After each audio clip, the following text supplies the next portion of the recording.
الرحيم مالك يوم الدين إياك نعبد وإياك نستعين اهدنا الصراط المستقيم সূরা ফাতিহা শেষ হয়ে গেল পড়তে পড়তে কণ্ঠস্বর তুলে নিয়েছে ইয়াসিন ওয়াল কুরআনিল হাকীম ইন্নাকা লামিনাল মুরসালিন সূরা ইয়াসিন পড়েছে দীর্ঘ রাকাত সূরা মিলিয়ে সূরা ফাতিহার সাথে সূরা মিলিয়ে নামাজ কমপ্লিট করে দিয়েছে।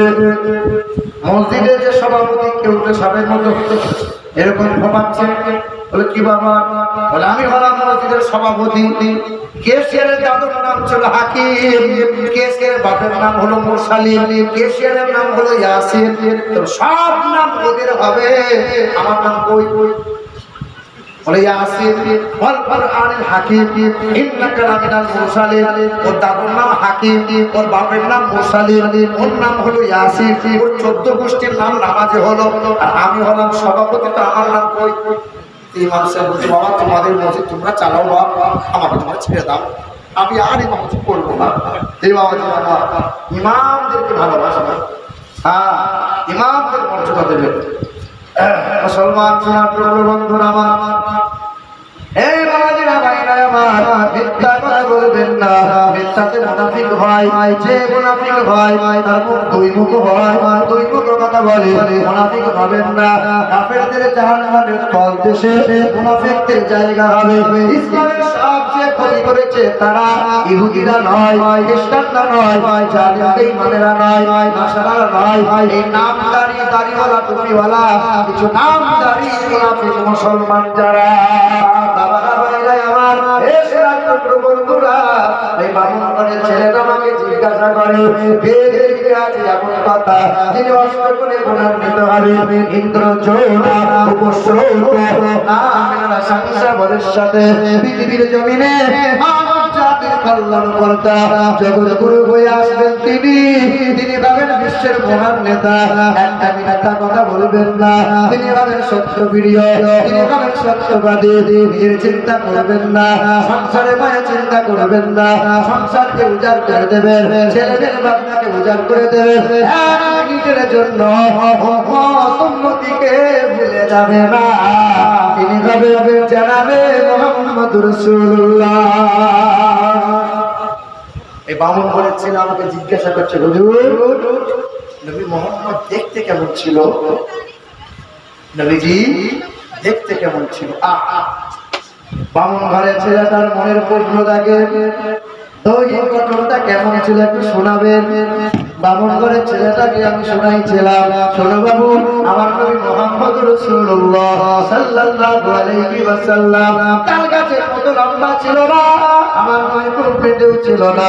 জাবের রাদিয়াল্লাহু তাআলা বলেন সকালবেলায় নবীকে দেখতাম, দুপুরবেলায় আমার নবীকে দেখতাম, সন্ধ্যাবেলায় নবীকে দেখতাম। সকালবেলায় নবীকে যদি দেখতে না পেতাম আমার দিনটা ভালো যেত না।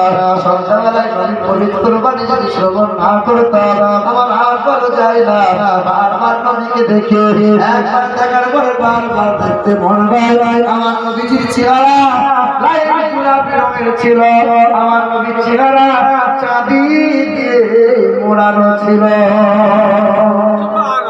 আল্লাহ নবীর চুল মুবারকটা টুকরানো টুকরানো ছিল না, আমার নবীর চুল মুবারকটা লম্বা লম্বা ছিল না। নবীজির চুল মুবারকটা ঢেউ খেলানো ছিল। সর্বদাই নবী আমার শীতে কাটতেন না, অটোমেটিক শীতে হয়ে যেত। আল্লাহ নবীর চক্ষুগুলো ডাগরটা করেছিল জান্নাতের হুরদের চোখ যেমন নবীজির দুনিয়াতে চোখগুলো ডাগরটা করেছিল। আল্লাহ নবীর ভুরুটা সরু ছিল, আল্লাহ নবীর ভুরু মুবারকটা বাঁকা ছিল, আল্লাহ নবীর ভুরুটা জোড়া ছিল। ভুরুর নিচ থেকে এই চুল মুবারকের নিচ পর্যন্ত নবীর আগন্তুক হয়ে গেলে একটা শিরা ফুলে উঠত। আল্লাহ নবীর চোখে যেন সুরমা লাগানো ছিল। নবীকে জিজ্ঞাসা করতেন ইয়া রাসূলুল্লাহ প্রতিদিন কি সুরমা লাগান? আল্লাহ নবী বলেন না না, আল্লাহ পাক যেন দিবা পর্যন্ত সুরমা দিয়ে আমার চোখের সৌন্দর্যতা বাড়িয়ে দিয়েছে। আরে হবে না সুবহানাল্লাহ? জোরে বলুন তো নারে তাকবীর। আরেকটু আস্তে করে বলেন তো নারে তাকবীর।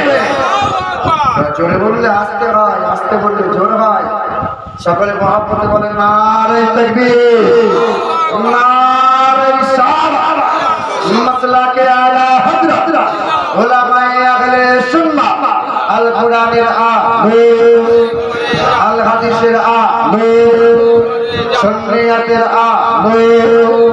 নারে তাকবীর, নারে রিসালাত। রাসূলুল্লাহ। অসুবিধা হচ্ছে বাবা? আল্লাহর নবী সাল্লাল্লাহু আলাইহি ওয়াসাল্লামের নাম মুবারকটা সেই ছিল। আল্লাহর নবীর দন্ত মুবারক খুব পাকা পাকা ছিল। আল্লাহ রাসূল সাল্লাল্লাহু আলাইহি ওয়াসাল্লামের থুতু মুবারকটা ওই কুমার গন্ধ পানিতে নবী আমার থুতুটা নিক্ষেপ করে দিয়েছে। আজ আমার গন্ধ পানি মিষ্টি হয়ে গেছে, সুগন্ধিময় হয়ে গেছে। হযরত আবু বকর সিদ্দিক রাদিয়াল্লাহু তাআলা ওকে সামনে দর্শন করেছিলেন। আল্লাহর নবীর থুতু মুবারকের কারণে সাদের পৃষ্ঠা পানি হয়েছে। বারবার খাইবারের যুদ্ধে বারবার হেরে যায়, ইসলামের সৈন্য সিপাহীরা পিছিয়ে যায়। আল্লাহর নবী বলেছিলেন ইসলামের জানটা আমার মাওলা আলীর হাতে দিতে যায়। আমার আলী কোথায়? ইয়া রাসূলুল্লাহ, আলীর চোখে ব্যথা উঠেছে, মাওলা আলীর চোখ উঠেছে। নবী আমার থুতু মুবারকটা লাগিয়ে দিয়েছিলেন, মাওলা আলীর চক্ষু সঙ্গে সঙ্গে শিফা পেয়ে গেছে। নবীজির এই থুতু মুবারকটা অন্ধ ব্যক্তির চোখে বুলিয়েছিলেন, সঙ্গে সঙ্গে চোখের জ্যোতি ফিরে পেয়েছিলেন। নবীজির থুতু মুবারকের তুলনা কারোর সাথে হবে না। মুবারক কোন ব্যক্তি থুতুটা এবং মুবারকের শুধু একটা না, কোন ব্যক্তি কেউ পারবে না যে আমাদের মতো না। আল্লাহ নবীর হাতটা ছিল, নবীজির হাত মুবারকটা কালো কান্দাকার চেহারায় হাত বুলিয়েছিলেন, চেহারা উজ্জ্বলিত হয়েছে। নবী আমার কুষ্ঠবেদীর গায়ে হাত বুলিয়েছিলেন, সঙ্গে সঙ্গে শিফা পেয়েছে। আল্লাহ নবী আঙ্গুলটা নিয়ে আকাশের দিকে তুলে দিয়ে ইশারা করেছিলেন, আকাশের চাঁদটা দুই টুকরো হয়েছিল। সুযোগ সাহাবী সঙ্গে ছিল, সফরে ছিল, পানি শেষ হয়েছিল। আল্লাহ নবী শাহাদাত আঙ্গুলটা লোটার মধ্যে ভরে দিয়েছিলেন, লোটার মধ্যে পানি বার হয়, এত পানি বার হয়। সুযোগ সাহাবী পান করে, ওযু বানিয়ে নেয়, ওষুধ পানি ভরে নেয়, তারপরে ওই ওইটা দিয়ে ঝর্ণার মতো পানি বার হয়ে যায়। আল্লাহ নবীর কদমটা এমন ছিল, নবী আমার বাড়িতে পা রাখতেন, ছাদ করতো না, মাটিতে পা রেখে দিতেন, নিশানা হতো না।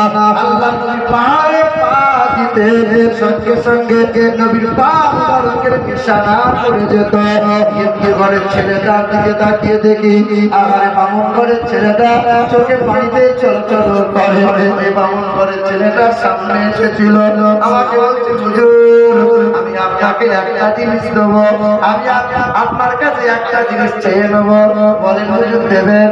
সঙ্গে সঙ্গে ছেলেটা বলার বইটা খুলে আমার কাছে নামিয়ে দিয়ে বলে হুজুর এটা আপনাকে দিয়ে দিলাম, এবার আমাকে কালেমা লা ইলাহা ইল্লাল্লাহ মুহাম্মাদুর রাসূলুল্লাহ কালেমা পড়ে ইমানদার হয়ে গেল।